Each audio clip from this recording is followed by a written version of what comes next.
Bab 3860. Kompensasi untuknya. Tentu saja, bayang-bayang leluhur mengeras dan kekuatan pertahanan juga sangat meningkat. Ketiga cahaya pisau yang kejam itu bahkan tidak merobek tubuh jiwa leluhur. Tidak mungkin, sama sekali tidak mungkin. Ketika dia akhirnya sadar kembali, melihat Erik Kin berdiri tegak, ketua sekte Sangyun hampir menjadi gila. Dia menelan bir obat yang memiliki efek serangan balik dan menggunakan sihir terlarang, namun ternyata dia tidak bisa mengalahkan junior yang kekuatannya satu tingkat lebih rendah. Aku tidak percaya aku tidak bisa membunuhmu. Ketua sekte Sangyun meraung, mengangkat pisau abadinya dan hendak menebas lagi. Wush! Tetapi pada saat ini, dua sinar yang mengejutkan terbang pada saat yang sama, satu kiri dan satu kanan, menembus dada kiri dan kanan ketua sekte Sangyun. Yang satu berapi-api dan ganas, menyebabkan ketua sekte Sangyun terbakar dalam sekejap. Yang lainnya adalah dingin yang menusuk tulang, yang membuat setengah dari tubuhnya membeku menjadi es. Yang paling penting adalah bahwa kedua kekuatan yang berlawanan ini tidak saling menghilangkan, tetapi tidak saling mempengaruhi. Lalu, ketua sekte Sangyun memuntahkan seteguk darah, menjerit dan jatuh ke tanah sambil terbakar dan membeku. Finola. Melihat Finola Su yang terbang sambil tersenyum, Erik Kin juga menunjukkan ekspresi terkejut. Langkah yang baru saja aku lakukan adalah dengan meledakkan energi abadi yang tersisa di tubuh dan teknik jari Raja Api yang dipadatkan oleh energi abadi yang utuh. Dan cahaya ilahi yang baru saja Finola Su miliki membuat dirinya merasa bahwa itu juga sepenuhnya dipadatkan oleh ilmu dewa. Tampaknya setelah Finola Su benar-benar memadatkan tubuh berjiwa es, ada juga beberapa perubahan yang tidak dia ketahui. Jelkin, apa maksudmu, bajingan? Beraninya membiarkan kultivator kota F kalian untuk menyerang Erik Kin? Kalau berani, coba lawan aku. Hei Jelkin, aku adalah leluhurmu. Jika kamu tidak memberiku penjelasan yang masuk akal hari ini, jangan salahkan aku karena mengabaikan moralitas, dan kalau aku melihat seseorang dari kota F, aku akan membunuhnya, percaya atau tidak.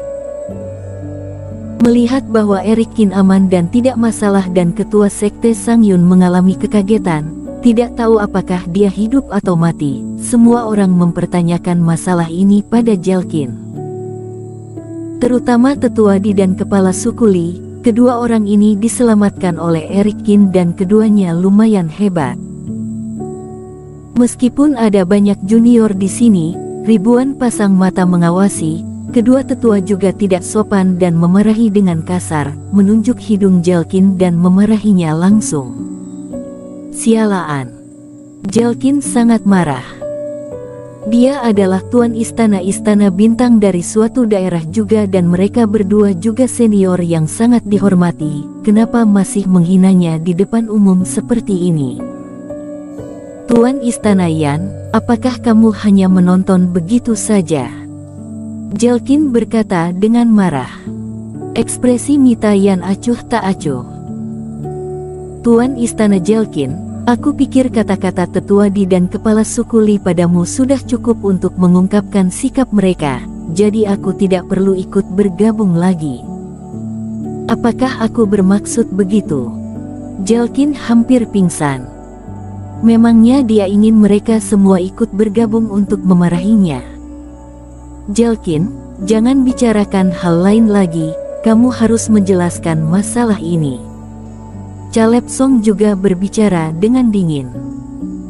Ketua sekte Sangyun membenci Erik Kin karena dia membunuh putranya dan menunggu kesempatan untuk membalas dendam. Apa yang perlu aku jelaskan lagi, kata Jelkin marah. Jika dia ingin membunuh Erik Kin, aku bisa menghentikannya. Tapi dari mana kultivasi pria ini berasal? Dia tiba-tiba menyerang tanpa peringatan dan siapa yang menutupinya? Sierra Qin juga berteriak dengan dingin. Tuan Istana Jelkin, jangan menganggap kami bodoh. Para kultivator di bawah perintahmu berani mengambil risiko seperti ini dan membunuh orang di tempat seperti itu. Sebagai Tuan Istana-Istana Bintang, apakah menurutmu masuk akal tanpa penjelasan seperti ini? Mita Yan juga berkata, aku melihat semua orang bersikeras untuk masalah ini. Jelkin menoleh dan menyadari bahwa sang biang kerok, Yudhira Ying, menghilang begitu saja. Melihat Jelkin yang kebingungan dan terpojok oleh 3 daratan yang marah, Ferdi Ying bangkit lagi. Sudahlah, apa yang terjadi barusan seharusnya hanya kecelakaan. Erik Qin membunuh putra ketua Sekte Sangyun. Kalian juga tahu bahwa ketua Sekte Sangyun hanya memiliki 1 garis keturunan seperti itu saja. Sekarang orang ini telah menggunakan sihir terlarang dan menelan pil iblis. Orang itu sudah tidak baik lagi dan itu bisa dianggap sebagai akhir yang pantas dia dapatkan. Ferdi Ying melirik ketua Sekte Sangyun, yang pingsan meski es dan apinya sudah hilang. Jika seseorang melakukan kejahatan lagi lain kali dan berani melakukan sesuatu di alun-alun atau bahkan di lembah, aku akan membunuhnya bahkan jika itu adalah darah dagingku sendiri, agar tidak ada keributan lagi. Tuan Istana Ying, maksudnya, apakah Jelkin ini berencana menyerang Erik Qin dan melepaskannya begitu saja? Tanya Mita Yan dingin. Untuk hal lain, Mita Yan tidak peduli.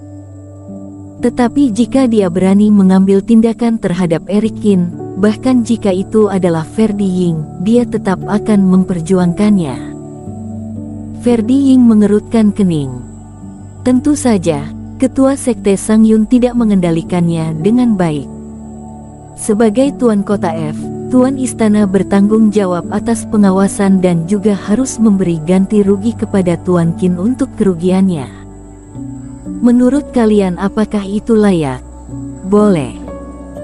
Melihat apa yang dikatakan Mita Yan, Caleb Song membuka mulutnya dan menggelengkan kepalanya diam-diam pada Mita Yan pada saat yang bersamaan. Sekarang bukan waktunya untuk melawan, mereka tidak bisa berbuat apa-apa terhadap 3 daratan. Erik Qin hampir membunuh ketua Sekte Kota F dan malah aku yang harus memberi kompensasi kepadanya. Jelkin tak henti-hentinya mengeluh, memarahi bajingan Yudhira Ying ini dan banyak merugikan dirinya sendiri. Tetapi pada saat ini, Ferdi Ying sudah berbicara dan begitu banyak orang yang menonton dan dia memang salah dan dia hanya bisa memilih untuk menenangkan semua orang. Ketua Sekte Sangyun tiba-tiba menyerang. Aku benar-benar tidak tahu, tapi begini saja. Aku bersedia secara pribadi memberikan 10 rumput ajaib tingkat 8 sebagai kompensasi. Bukankah Tuan Qin baik-baik saja? Sebaliknya, Ketua Sekte Sangyun terluka cukup berat. Kondisi ini tidak masalah bukan, kata Jelkin tak berdaya. Mendengar ini, Mita Yan menatap Erik Qin dengan tatapan bertanya. Mereka mengambil pergerakan ini untuk memperingatkan Jelkin dan membantu Erik Qin melampiaskan amarahnya. Apakah kondisi ini dapat diterima atau tidak, terserah Erik Qin untuk memutuskan. VTTT. Akibatnya, begitu suara Jelkin terdengar, dia melihat Erik Qin memegang Finola Su di udara, wajahnya tiba-tiba menjadi pucat, tubuhnya bergetar dan kemudian muntah seteguk darah. Finola, aku tidak tahan lagi. Pegang aku dengan cepat, aku akan menggunakan pil dewa tingkat 9 itu. Erik Qin berkata dengan suara yang sangat lemah yang bisa didengar semua orang. Menyaksikan situasi Erik Qin berubah tajam menjadi lebih buruk, terengah-engah dan berdarah dari sudut mulutnya. Dengan bantuan Finola Su, dia mati-matian menelan pil dewa untuk menyelamatkan hidupnya. Jelkin tertegun sejenak dan banyak master juga terpana. Dia masih sehat tadi, tapi sekarang sekarat. Kepala suku Li dan tetua diam-diam mengacungkan jempol mereka dengan kagum. Bocah Qin, memang mantap. Ini mencerminkan aktingnya, yang benar-benar nomor satu. Apakah kamu melihat bahwa Tuan Qin menderita luka dalam? Apakah kamu buta? Dia hampir mati dan kamu masih mengatakan tidak apa-apa. Tetua disegera bekerja sama dan berteriak. Semua orang dapat dengan jelas melihat kekuatan 3 cahaya pisau itu. Atau kamu biarkan Heng Qi Li berdiri di sini, aku akan menyerangnya dengan 3 tebasan pisau. Jika dia tidak terluka, aku tidak akan meminta pertanggungjawabanmu sama sekali. Kepala suku Li juga berteriak. Bersambung.